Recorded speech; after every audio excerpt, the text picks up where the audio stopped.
পলিটিশিয়ানদের আপনি যদি ছাড় দেন তাহলে মানুষকে মানুষ বলে মনে করে না। সো পলিটিশিয়ানদের অ্যাকাউন্টেবিলিটির মধ্যে রাখা এটা এনসিপি এবং জাতীয় প্রতিবন্ধী নাগরিক শক্তির অন্যতম একটি কাজ হয়ে থাকবে। 11 দফা দাবি আজকে জাতীয় প্রতিবন্ধী নাগরিক শক্তি ঘোষণা করেছে। এই 11 দফা দাবি পূরণ না হওয়া পর্যন্ত এনসিপি এবং জাতীয় প্রতিবন্ধী নাগরিক শক্তি মাঠ পর্যায়ে এবং রাষ্ট্রীয় যে কোনো জায়গায় নিজেদের অবস্থান জারি রাখবে ইনশাআল্লাহ। জাতীয় প্রতিবন্ধী নাগরিক শক্তির আহ্বায়ক হিসেবে দায়িত্ব পালন করবেন জনাব ইফতেখার মাহমুদ। সকলকে একটু উৎসাহ দেওয়ার জন্য আপনাদেরকে অনুরোধ করব।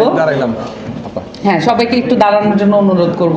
যুগ্ম আহ্বায়ক হিসেবে দায়িত্ব পালন করবেন মোহাম্মদ সাইফুল হক।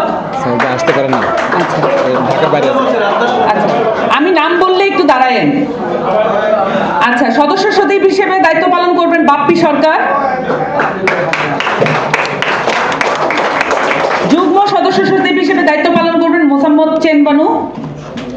হাত তুলবেন।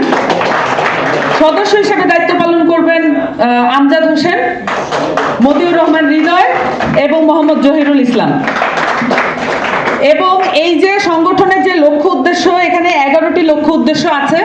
এই লক্ষ্য উদ্দেশ্যের মতামত নিয়ে এই লক্ষ্য উদ্দেশ্যকে ধারণ করে বাংলাদেশে একদিন গণপরিষদ নির্বাচন হবে। এই লক্ষ্য উদ্দেশ্যকে ধারণ করে এনসিপি তার সকল নীতি নির্ধারণের ক্ষমতায় সকল কিছু যা কিছু করার এই লক্ষ্য উদ্দেশ্যকে ধারণ করে করবে। এবং একই সাথে যে 11 দফা দাবি আজকে জাতীয় প্রতিবন্ধী নাগরিক শক্তি ঘোষণা করেছে, এই 11 দফা দাবি পূরণ না হওয়া পর্যন্ত এনসিপি এবং জাতীয় প্রতিবন্ধী নাগরিক শক্তি মাঠ পর্যায়ে এবং রাষ্ট্রীয় যে কোনো জায়গায় নিজেদের অবস্থান জারি রাখবে ইনশাআল্লাহ।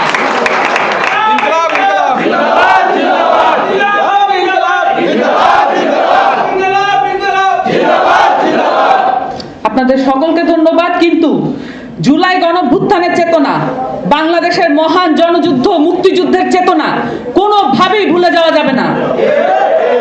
আমরা যেন যে এই পলিটিশিয়ানদের দেখে আমরা আপ্লুত হই, তাদের সকল কর্মকাণ্ডে অভিভূত যেন না হই।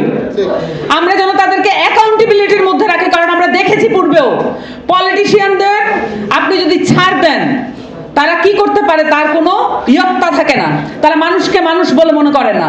সো পলিটিশিয়ানদের অ্যাকাউন্টেবিলিটির মধ্যে রাখা এটা এনসিপি এবং জাতীয় প্রতিবন্ধী নাগরিক শক্তির অন্যতম একটি কাজ হয়ে থাকবে। সকলকে ধন্যবাদ। আসসালামু আলাইকুম।